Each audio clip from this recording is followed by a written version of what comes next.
It was drafted by the government of Zulfikar Ali Bhutto. Zulfikar Ali Bhutto کی government نے اس کو ڈرافٹ کیا تھا with additional assistance from the countries opposition parties. اس میں جو اپوزیشن پارٹیز تھی اس وقت کی وہ بھی اس میں موجود تھیں.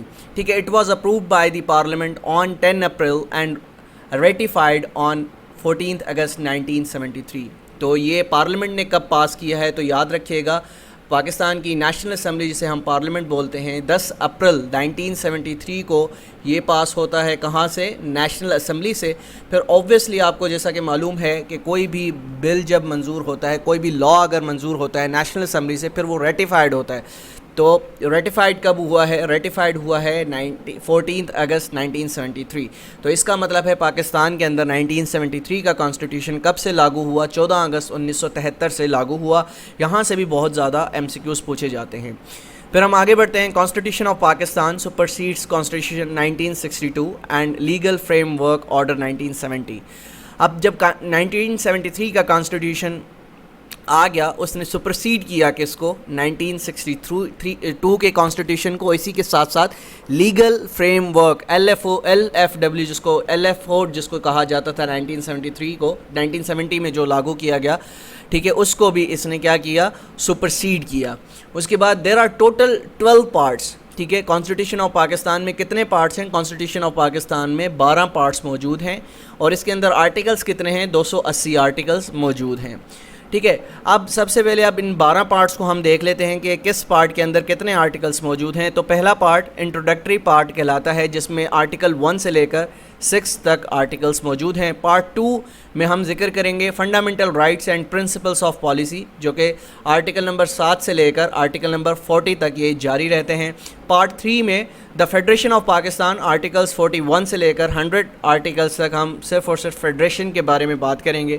اچھا, پارٹ 4 کے اندر پروونسز کے حوالے سے بات کریں گے جو کہ آرٹیکل نمبر 101 سے لے کر 140A تک پارٹ 4 ہمارا چلے گا. پارٹ 5 کے اندر relations between federation and provinces کے حوالے سے بات کی جاتی ہے جو کہ آرٹیکل 141 سے لے کر 159 تک جاری رہتی ہے. پارٹ 6 کے اندر finance, property, contracts and suits کے حوالے سے بات کی جاتی ہے جو کہ آرٹیکل 160 سے لے کر 174 تک جاری رہتی ہے. اور پارٹ 7 میں جوڈیکیچر کے حوالے سے بات کی جاتی ہے جو کہ آرٹیکل 175 سے لے کر 212 تک جاری رہتی ہے. پھر پارٹ 8 کے اندر الیکشنز کے حوالے سے بات کی جاتی ہے جو کہ آرٹیکل 213 سے لے کر 226 تک جاری رہتی ہے. پھر پارٹ 9 میں اسلامک پروویژنز کے حوالے سے بات کی جاتی ہے جو کہ آرٹیکل 227 سے لے کر 231 تک جاری رہتی ہے. پارٹ 10 کے اندر ایمرجنسی پروویژنز کے حوالے سے بات کی جاتی ہے جو کہ آرٹیکل 232 سے لے کر 237 تک جاری رہتی ہے. پھر پارٹ 11 کے اندر امینڈمنٹ آف کانسٹیٹیوشن آرٹیکل 238 سے لے کر 239 تک بات کی جاتی ہے. اور لاسٹ پارٹ جو ہمارے کانسٹیٹیوشن آف پاکستان 1973 کا ہے اس کو نام دیا گیا ہے مسلینس, یعنی آرٹیکل 240 سے لے کر 280 تک ہم یہاں پر مسلینسلی جو بھی امپورٹنٹ آرٹیکلس ہیں اس کا ذکر کرتے ہیں. اور اب تک یعنی آرٹیکل ہمارے جو کانسٹیٹیوشن 1973 ہے at the time of speaking اس میں کتنی امینڈمنٹس ہو چکی ہیں؟ اس میں 25 امینڈمنٹس ہو چکی ہیں. یہ بھی امپورٹنٹ ہے, یہاں سے بھی پوچھا جاتا ہے, انٹرویوز میں پوچھا جاتا ہے کہ اب تک ہمارے آئین پاکستان 1973 میں کتنی جو ہے امینڈمنٹس ہو چکی ہیں, تو یہ آپ کو معلوم ہونی چاہیے. اور اسی طرح سے آپ سے MCQs پوچھے جاتے ہیں. سو امپورٹنٹ آرٹیکلس کو اسٹارٹ کرتے ہیں آرٹیکل 6 سے, ہائی ٹریزن. ٹھیک ہے. اینی پرسن ہو ایبروگیٹس اور سبورٹس اور سسپینڈس اور ہولڈز ان ابیئنس اور اٹیمپٹس اور کنسپائرس ٹو ایبروگیٹ اور سبورٹ or suspend or hold any abeyance the constitution use of force or show of force or by any other constitutional means shall be guilty of high treason. تو آپ نے recently دیکھا ہوگا کہ general Pervez Musharraf پر جو case چلایا گیا وہ کون سا تھا؟ ہائی ٹریزن کیس تھا, غداری کا مقدمہ تھا. ٹھیک ہے. اب یہ غداری کا مقدمہ آپ آرٹیکل 6 کے تھرو آپ اس کو دائر کر سکتے ہیں, اور جیسا کہ اس کی سزا جو ہے اس آرٹیکل کے اگینسٹ اگر آپ پر کیس کیا گیا ہے تو اس کی الٹیمیٹ سزا جو ہے وہ پھانسی کی ہے. جیسا کہ آپ نے دیکھا ہوگا کہ 1 سال یا 1.5 سال پہلے مشرف کو ہائی کورٹ نے پھانسی کی سزا سنائی تھی. ٹھیک ہے. اب اس ہائی ٹریزن کیس میں کس کو یہ سزا ہو سکتی ہے؟ وہ شخص جو کہ آئین توڑے, ٹھیک ہے, by the use of force. ٹھیک ہے. یوز آف فورس کے تھرو وہ کوئی آئین توڑتا ہے تو اس پر ہائی ٹریزن کا کیس چلایا جاتا ہے. تو امپورٹنٹ آرٹیکل ہے, یاد رکھیے گا, ٹھیک ہے. آگے مزید بڑھتے ہیں, پھر آتے ہیں ہم آرٹیکل 10A کی طرف, رائٹ ٹو فیئر ٹرائل. ٹھیک ہے, رائٹ ٹو فیئر ٹرائل کس کو ملتا ہے؟ For the determination of his civil rights and obligations or in any criminal charges against him, a person shall be entitled to a free trial and due process. Suppose ایک بندے پر قتل کا جو ہے وہ مقدمہ چلایا جاتا ہے, ٹھیک ہے, ابھی جو ہے وہ قتل ثابت نہیں ہوا, قتل کا مقدمہ چلایا جاتا ہے, اس پر کرمنل چارجز لگائے جاتے ہیں, تو اس شخص کے پاس رائٹ ٹو فیئر ٹرائل کا جو ہے وہ ایک موجود ہے, حق موجود ہے. وہ اپنا وکیل کر سکتا ہے, ٹھیک ہے, وہ اپنا وکیل کر سکتا ہے, اپنے خلاف دیے گئے دلائل کو غلط ثابت کر سکتا ہے, ٹھیک ہے, اس کو رائٹ ٹو فری ٹرائل دیا جائے گا, وہ کورٹ میں اپنا کیس جو ہے وہ اچھے طریقے سے لڑ سکتا ہے. تو آئین کا آرٹیکل 10A اس بات کی اجازت دیتا ہے کہ کسی بھی کرمنل کو آپ اجازت دیں گے کہ وہ اپنا کیس جو ہے وہ لڑے. جیسا کہ آپ کو ایک اور ایگزامپل دوں گا اسی کیس سے متعلق. ہم نے ایک را کا ایجنٹ پکڑا تھا, کلبھوشن یادیو, ٹھیک ہے, کلبھوشن یادیو کو بھی رائٹ ٹو فری ٹرائل دیا گیا. وہاں پر آپ کو یاد ہوگا کہ ان کو وکیل دیا گیا کہ وہ اپنا کیس لڑ سکتے ہیں. تو ہر طرح کی سہولت موجود تھی ان کے لیے کہ وہ اپنے آپ کو جو ہے وہ ثابت کر سکیں کہ ان پر جو چارجز لگائے گئے ہیں وہ غلط ہیں. تو article 10A of constitution of Pakistan 1973 آپ کو یہ اجازت دیتا ہے, ہر ایک کرمنل کو یہ اجازت دیتا ہے کہ وہ اس کے پاس رائٹ ٹو فیئر ٹرائل کا حق موجود ہو. مزید ہم آگے بڑھتے ہیں. Article 11 slavery forced labour ETC prohibited, ٹھیک ہے, غلامی, ٹھیک ہے, فورسڈ لیبر جو ہے وہ اجازت نہیں ہوگی اس کی. آرٹیکل 11(1) کیا کہتا ہے؟ Slavery is non existent and forbidden and no law shall permit or facilitate its introduction into Pakistan in any form. ٹھیک ہے. آرٹیکل 11(B)(2) کیا کہتا ہے؟ all forms of forced labor and traffic in human beings are prohibited. کسی شخص سے بھی آپ فورسڈ لیبر کا کام نہیں لے سکتے. اور بہت امپورٹنٹ 11(3) آرٹیکل 11(3) میں کیا بتایا جاتا ہے, جو کہ اکثر آپ کے ایگزامز میں MCQs میں پوچھا جاتا ہے اور ایون انٹرویوز میں بھی سم ٹائمز آپ سے پوچھا جاتا ہے. تو اس لیکچر کے اندر ہم جتنے بھی آرٹیکل آپ کو بتائیں گے یہ بہت امپورٹنٹ ہیں, یعنی 280 آرٹیکلز میں سے چند ایک امپورٹنٹ آرٹیکلز آپ کو یہاں پر پڑھائے جائیں گے. No child below the age of 14 years, کوئی بچہ جس کی عمر 14 سال سے کم ہے, shall be engaged in any factory or mine or any hazardous employment. ٹھیک ہے, کوئی بھی بچہ جس کی عمر 14 سال سے کم ہے, نہ وہ کسی فیکٹری میں کام کر سکتا ہے, ایک, نہ وہ کسی مائن میں کام کر سکتا ہے, دو, نہ وہ کسی ہیزرڈس امپلائمنٹ میں جو ہے وہ اس کا حصہ بن سکتا ہے. اگر یہ ہوگا تو جو امپلائر ہوگا اس کے اگینسٹ جو ہے وہ مقدمہ دائر کیا جائے گا اکارڈنگ ٹو دی آرٹیکل 11(3) کے مطابق. ٹھیک ہے. مزید ہم آگے بڑھتے ہیں. Article 19 freedom of speech. Freedom of speech, freedom of speech آپ اکثر نیوز میں سنتے ہیں, الیکٹرانک میڈیا میں سنتے ہیں, پریس میں سنتے ہیں کہ فریڈم آف اسپیچ یہاں پر ہمیں بولنے نہیں دیا جا رہا, ہمارے خلاف جو ہے وہ آئین کی خلاف ورزی کی جا رہی ہے, ہم پر رکاوٹیں ڈالی جا رہی ہیں. تو آرٹیکل 19 کہتا کیا ہے؟ آرٹیکل 19 ہے فریڈم آف اسپیچ کے حوالے سے. اب اس کو غور سے پڑھ لیجئے گا, پھر آپ کو اس آرٹیکل کے حوالے سے اگر کسی ڈسکشن میں دوست سے ڈسکشن ہو رہی ہو یا اسکول کالجز میں ڈسکشن ہو رہی ہو تو آپ اس قابل ہوں گے کہ آپ اس پر بول سکتے ہیں. تو فریڈم آف اسپیچ ہے کیا؟ آرٹیکل 19 کیا کہتا ہے؟ Every citizen shall have the right to freedom of speech and expression. Every citizen سے کیا مراد ہے؟ پاکستان کا سٹیزن, اس کے پاس رائٹ ہے کہ وہ کھل کر بول سکے, ایکسپریشن کا اظہار کر سکے. And there shall be freedom of press. یہاں پر بھی پرٹیکولرلی بتایا گیا کہ جو پریس ہے پاکستان کی اس کے پاس بھی فریڈم آف اسپیچ ہوگی, لیکن اس کو subjected to what? Subjected to any reasonable restriction imposed by law in the interest of glory of Islam or integrity. Suppose پہلی چیز یہاں پر بتائی گئی کہ کوئی بھی ایسی چیز جو کہ اسلام کی گلوری کے اگینسٹ ہو اس پر آپ بات نہیں کر سکتے. ٹھیک ہے. پہلی پابندی آپ پر یہاں لگ گئی ہے، ٹھیک ہے۔ دوسری، آپ سیکیورٹی سے متعلق پاکستان کی جو سیکیورٹی ہے اس سے متعلق بھی آپ کے پاس فریڈم آف اسپیچ نہیں ہے، آپ اس کے اگینسٹ بھی بات نہیں کر سکتے۔ تیسری، ڈیفنس آف پاکستان، جس طرح سے ڈیفنس آف پاکستان سے مراد آپ کی پاک افواج ہے، اس کے اگینسٹ بھی آپ بات نہیں کر سکتے، ٹھیک ہے۔ یہ چند ایک چیزیں وہاں پر بتا دی گئی ہیں کہ اس کے اگینسٹ آپ نے بات نہیں کرنی۔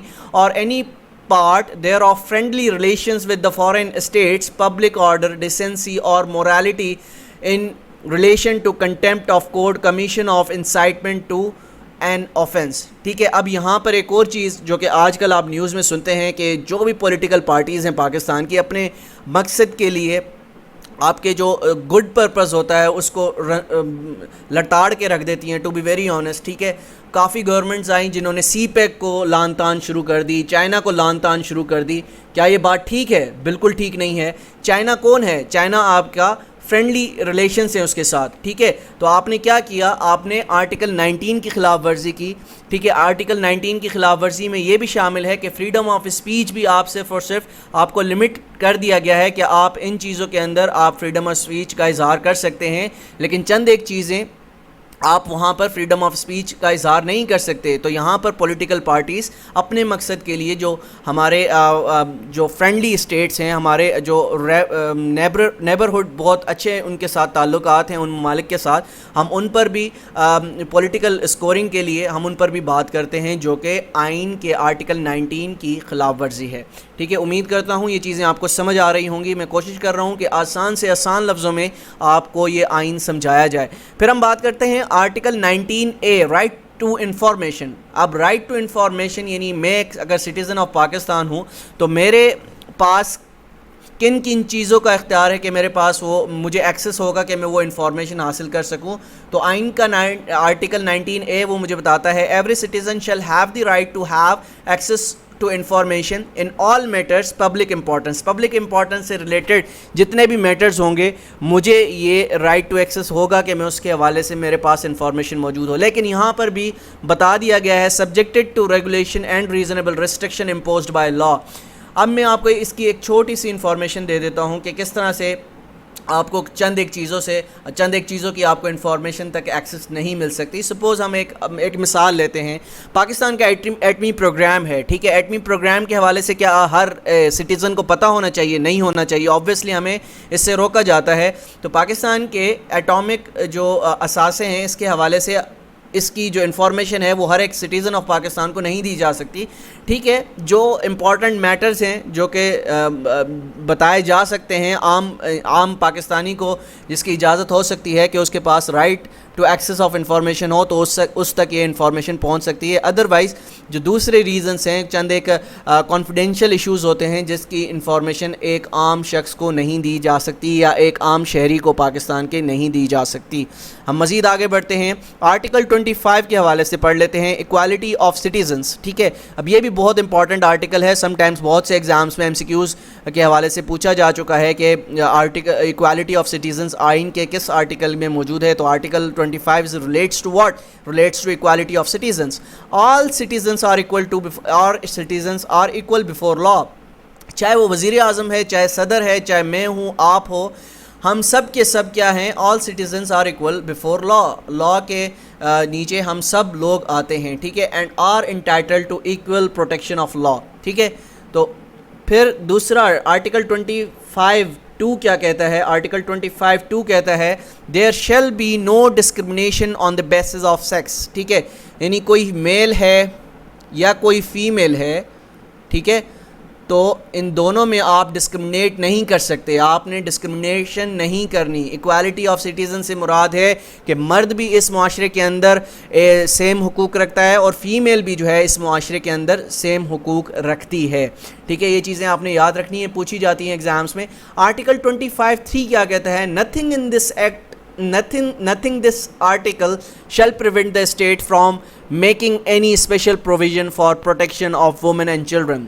یعنی اسٹیٹ کو اس آرٹیکل کے اندر نہیں روکا جا سکتا کہ وہ مزید اس میں اسپیشل پروویژنس لائے پروٹیکشن کے لیے وومن اور چلڈرن کے. ٹھیک ہے, اس کے بعد ہم بڑھتے ہیں آگے. آرٹیکل 25A کیا کہتا ہے؟ Right to education. یہ بھی بہت امپورٹنٹ آرٹیکل ہے, ایم سی کیوز یہاں سے بھی بہت زیادہ پوچھے جاتے ہیں. اب یہاں پر دو چیزیں آپ نے امپورٹنٹ یاد رکھنی ہیں. ٹھیک ہے, the state shall provide free and compulsory education to all children of the age of 5 to 16 years. ٹھیک ہے, اب آرٹیکل 25A کہتا ہے کہ ہر بچے کو اسٹیٹ پرووائڈ کرے گا. کون پرووائڈ کرے گا؟ State shall provide. ہمارا پاکستان کا اگر آپ مثال لے لیں, ہم اب کانسٹیٹیوشن آف 1973 میں کیا کہتا ہے کہ state shall provide free and compulsory education to all children of the age of 5 to 16 years in such a manner as may be determined by law. ٹھیک ہے, as may be determined by law, جو بھی آئین کے حوالے سے جو بتایا گیا ہے کہ at the age of 5 to 16 years, یعنی 5 سال سے لے کر 16 سال کی عمر تک جو ایجوکیشن ہے, بیسک ایجوکیشن ہے, کمپلسری ایجوکیشن ہے, وہ کس کا کام ہے دینا؟ اسٹیٹ کا کام ہے.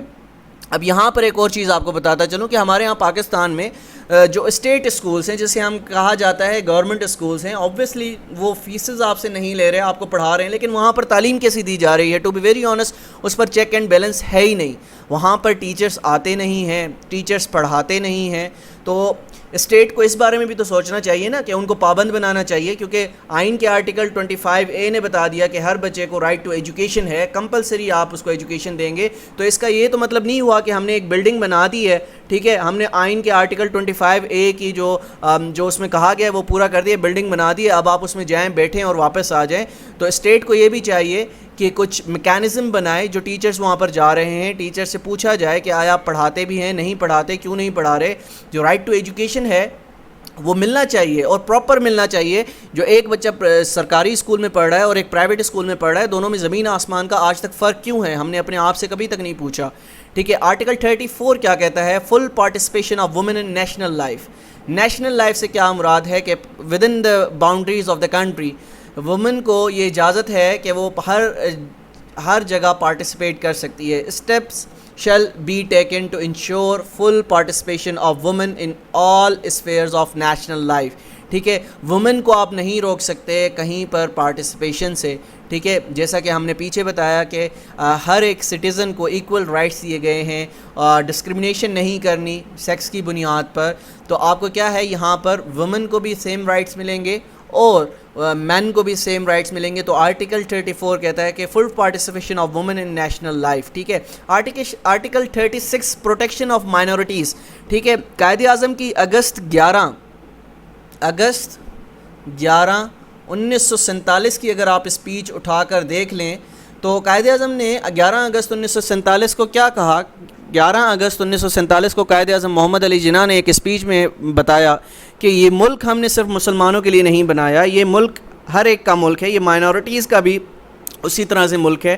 مسلمان کو بھی اجازت ہے وہ کو مسجد میں جا کے نماز پڑھے, ایک ہندو کو بھی اجازت ہے کہ وہ اپنے مندر میں جا کے عبادت کرے, ہر ایک کرسچن کو اجازت ہے کہ وہ اپنے گرجا گھر میں جا کر عبادت کرے.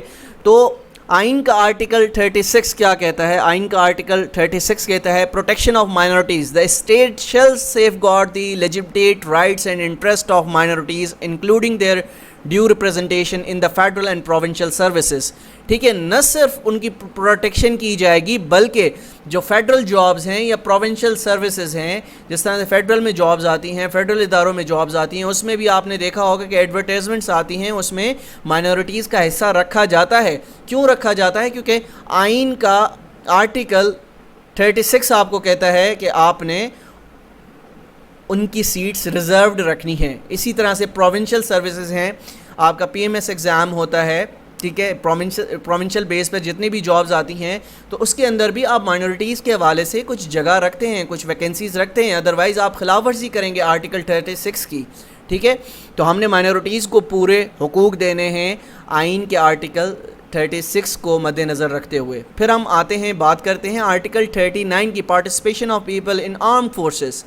آرم فورسز کون کون سی ہیں پاکستان کی؟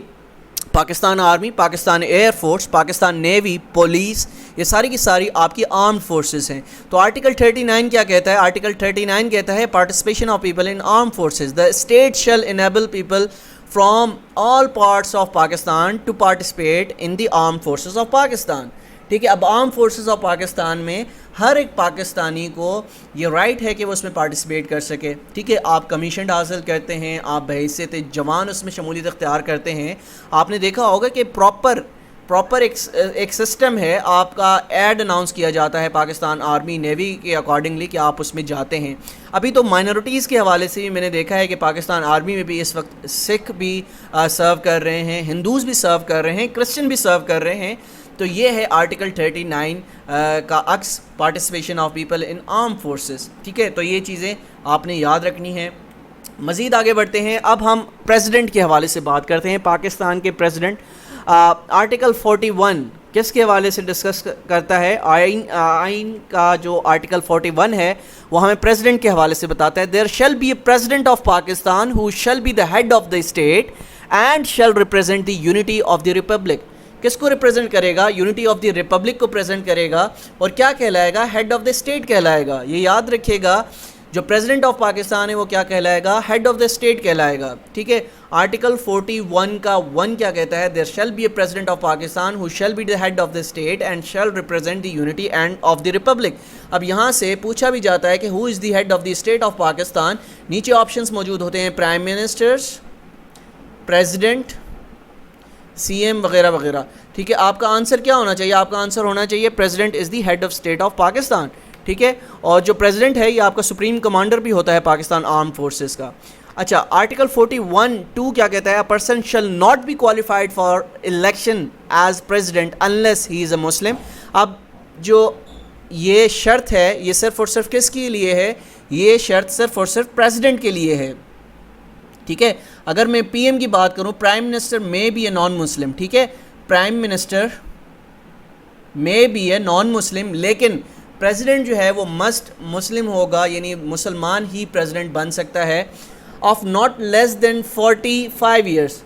45 ایئرس سے اگر ایج کم ہے تو کوئی پریزیڈنٹ نہیں بن سکتا. ٹھیک ہے, سپوز اگر کسی کی ایج 40 سال ہے تو وہ پریزیڈنٹ نہیں بن سکتا.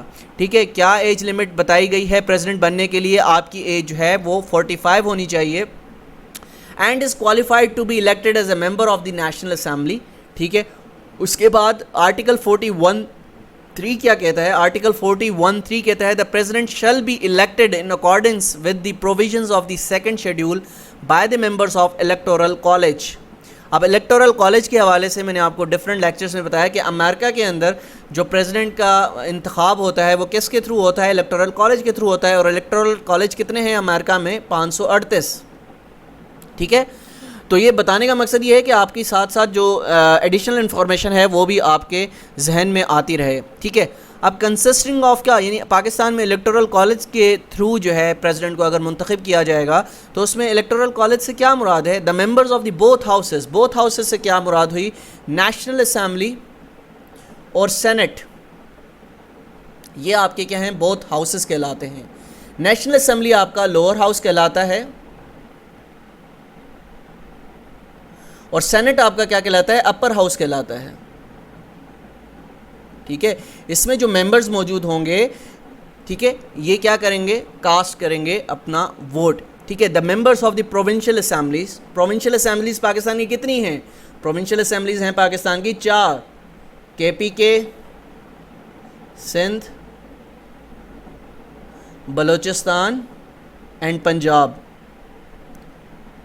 یعنی سینٹ, نیشنل اسمبلی اور یہ 4 پروونشل اسمبلیز یہ مل کر کیا کریں گی؟ الیکٹورل کالج بنائیں گی اور جس کے تھرو یہ کس کو الیکٹ کریں گی؟ پریزیڈنٹ آف پاکستان کو الیکٹ کریں گی. پھر آرٹیکل 41(4) کیا کہتا ہے؟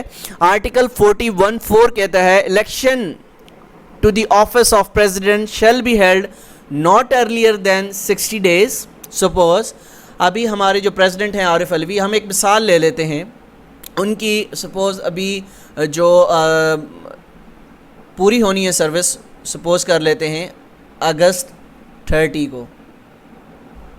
ٹھیک ہے, اگست 30 2022 کو مثال دے رہا ہوں. ٹھیک ہے, تو یہ ہونی ہے عارف علوی صاحب کی کیا مدت ملازمت پوری ہونی ہے. تو election to the office of president shall be held not earlier than 60 days. ٹھیک ہے. 60 ڈیز سے پہلے آپ الیکشن نہیں کرا سکتے. کس کا؟ پریزیڈنٹ کا.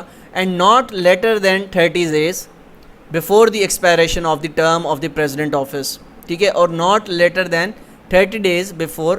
اب سپوز 30 تاریخ کو ان کی کیا ہے, 30 تاریخ کو ان کا مدت ملازمت ختم ہونی ہے, تو آپ اگست کی 10 تاریخ کو یہ انتخاب نہیں کروا سکتے. کم از کم 30 دن یا 31 دن یا 35 دن ہونے چاہیے. ٹھیک ہے, تو یہ چند ایک انفارمیشن ہے جو کہ آپ کو پتہ ہونی چاہیے. پھر ہم جب بات کرتے ہیں آرٹیکل 42 کی, اوتھ آف دی پریزیڈنٹ, یہاں سے بہت MCQs پوچھے جاتے ہیں اور کافی لوگ یہاں پر کنفیوز ہو کر اس کا غلط جواب دیتے ہیں.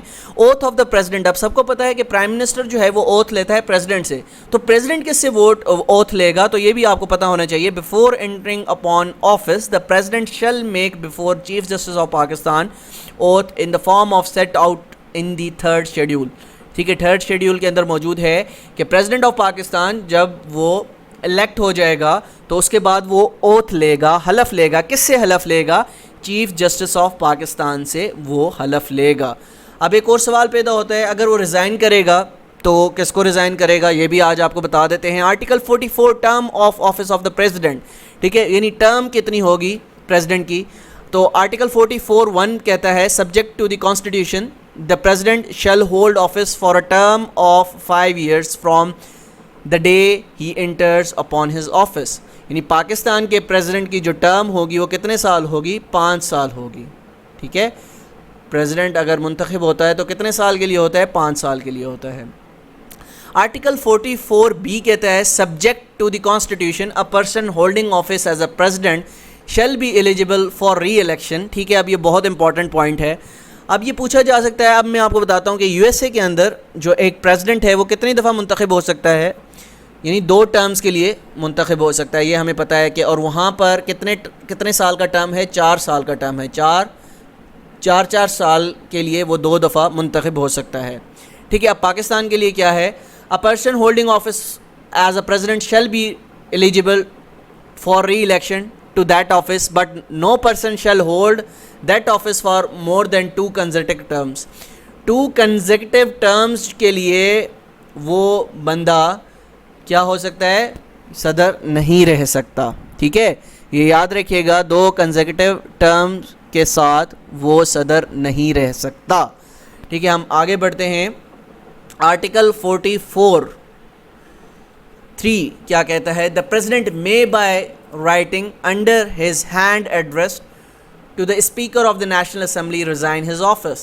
Suppose پریزیڈنٹ نے اگر ریزائن کرنا ہے تو وہ ان ریٹن کیا کرے گا؟ ان ریٹن کس کو ریزائن کرے گا, کس کو اپنا ریزگنیشن بھجوائے گا؟ نیشنل اسمبلی کے جو اسپیکر ہیں اس کو اپنا ریزگنیشن بھجوائے گا. ٹھیک ہے, تو یہ آپ نے چیزیں یاد رکھنی ہیں. پھر ہم انشاءاللہ نیکسٹ لیکچر کے اندر مزید آرٹیکلز جو کہ امپورٹنٹ ہیں اس کانسٹیٹیوشن آف پاکستان 1973 کے حوالے سے ان کا ذکر کریں گے. تو فیڈ بیک ضرور دیجیے گا کہ آج کے اس لیکچر میں آپ کو کیا کیا چیزیں سمجھ آ گئی ہیں, اور جو چیزیں آپ کو سمجھ نہیں آئی تو آپ مجھ سے پرائیویٹ میسج میں بھی پوچھ سکتے ہیں, کمنٹس کے تھرو پوچھ سکتے ہیں. تو ملتے ہیں انشاءاللہ نیکسٹ لیکچر میں, جب تک اپنا بہت خیال رکھیے گا. اللہ حافظ.